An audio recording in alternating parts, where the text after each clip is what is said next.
সাধু সঙ্গ না করলে আপনার বিচার শুদ্ধ হবে না।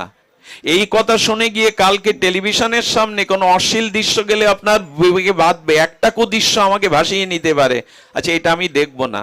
কোথায় রামায়ণ হচ্ছে, কৃষ্ণ সিরিয়াল হচ্ছে, সেখানে দেই। এই বিচারটা কে এনে দেবে? এমনি এমনি আসবে? লেখাপড়া শিখলে সৎ বিচার আছে, খুব টাকা পয়সা হলে সৎ বিচার আছে। বিচার সাধু সঙ্গ না করলে বিচার কোনোদিন আপনার আসবে না। আপনি দুধ আর জলকে রাজহাঁসের মতো আলাদা করতে শিখবেন না। সাধু সঙ্গই বিচার আসবে, বিবেক জাগবে যে কোনটা করণীয়, কোনটা ত্যাগ করতে হবে আমাকে। এটা যতদিন শুদ্ধ সাধু সঙ্গ না হবে এই বিচার আপনার আসতে পারে না।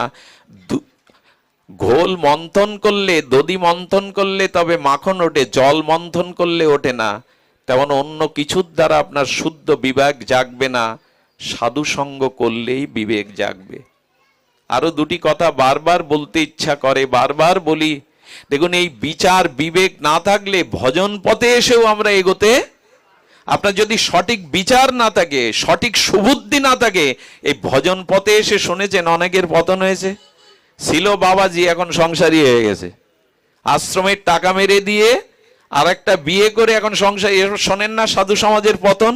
তাহলে এই পথে এলো, সদ্গুরুদেব পেল, রাঙা কাপড় পরলো, তারপরেও পতন হলো কেন? এত কিছু জানার পরে, এত কিছু বোঝার পরে এতকাল আশ্রমে মঠে থেকেও পতন হয় কেন?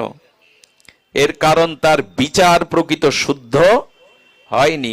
বিচার শুদ্ধ না করে যদি ভগবত পথে আসেন, কামনা বাসনা পদ প্রতিষ্ঠা অর্থের লালসায় আসেন, পরিণাম কি হবে শুনুন। আমি বৃন্দাবনের এক আচার্যের মুখে শুনে স্তম্ভিত হয়ে গেছিলাম। কি অপরূপ সিদ্ধান্ত! আপনারাও শুনুন, আনন্দ পাবেন। এক গ্রামে দুইজন ধনী। এখন এক গ্রামে যদি দুইজন পাশাপাশি ধনী থাকে, তবে এই অহংকারী ধনীদের মধ্যে কি হয় জানেন? প্রতিযোগিতা নেমে যায়, কে কাকে পেছনে ফেলে এগিয়ে যাবে। ভক্ত না হলে দুইজন ধনীর এইরকম দশা হয়। কিরকম জানেন? একজন যায় দার্জিলিং এ, আর একজন যায় কোথায় জানেন? কাশ্মীরে। এই দেখ, তুই ভালো জায়গায় যাসনি, আমিও গেছি, পোস্ট দিয়ে দেয় মোবাইলে, আমিও ভালো জায়গায় গেছি। একজন 20 লাখ টাকার কার কিনলে ও 25 লাখ টাকার কেনে, দেখাতে হবে তো ওর থেকে আমি বড়।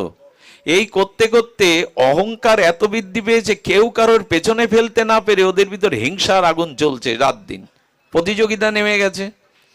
এলো শিবরাত্রি। কোন রাত্রি? শুনেছে এই রাত্রে কঠোর উপবাস করে শিব ঠাকুরকে ডাকলে শিব ঠাকুর সন্তুষ্ট হয়ে বর দিয়ে দেয়, আর শিবের বরে আমি ওকে পেছনে ফেলবো। শিবরাত্রির দিনে নির্জল অপাস করে কাশিতে গিয়ে এক বিল্ল বৃক্ষের তলে বসে ওম নমঃ শিবায়, এটাও